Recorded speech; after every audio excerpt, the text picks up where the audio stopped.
Shalom saudara, kembali kita bersama-sama akan merenungkan kebenaran firman Tuhan dari Kejadian 22 ayat 7 sampai 10. Saya bacakan buat kita semua.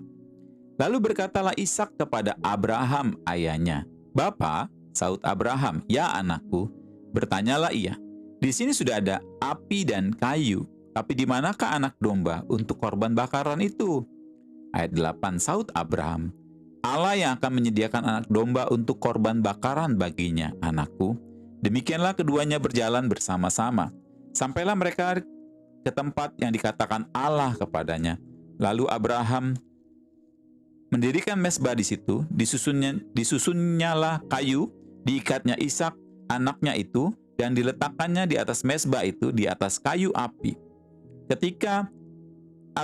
Sesudah itu, Abraham mengulurkan tangannya, lalu mengambil pisau untuk menyembelih anaknya. Tetapi berserulah malaikat Tuhan dari langit, katanya, "Abraham, Abraham," sautnya, "Ya Tuhan." Lalu ia berfirman, "Jangan bunuh anak itu, dan jangan kau apa-apakan dia, sebab telah ku ketahui sekarang bahwa engkau takut akan Allah, dan engkau tidak segan-segan untuk menyerahkan anakmu yang tunggal kepadaku." Saudara, yang saya baca tadi, itu tentang kepercayaan Abraham diuji oleh Allah. Ketika itu Allah mencoba Abraham, ia berfirman kepada Abraham, "Ambil anakmu yang tunggal itu yang kau kasihi, yaitu Ishak, pergilah ke tanah Moria dan persembahkanlah dia di sana sebagai korban bakaran pada salah satu gunung yang akan kukatakan kepadamu." Nah saudara, waktu Abraham mendengar ini, Abraham tidak ragu-ragu, dia tidak khawatir, dia tidak takut, dia tidak bingung, tapi dia dengan mantap, dia siapkan semuanya, dia siapkan kayu api, dia siapkan apinya, dia siapkan pisaunya. Kemudian dia ajak kedua hambanya dan Ishak untuk sama-sama pergi. Dan kalau ditanya kemana, "Aku mau mempersembahkan korban kepada Allah."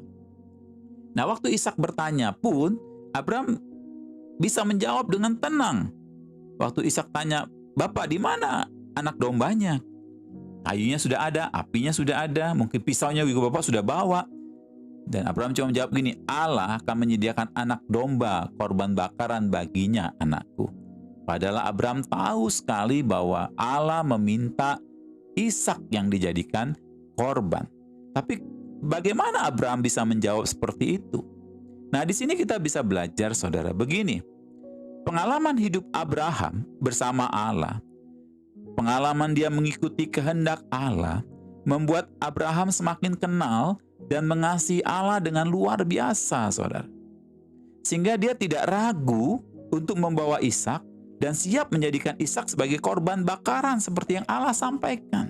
Kenapa begitu? Renungan sebelumnya tentang bagaimana Abram dan Sarai memperoleh Ishak. Itu pengalaman Abram yang luar biasa bersama Allah.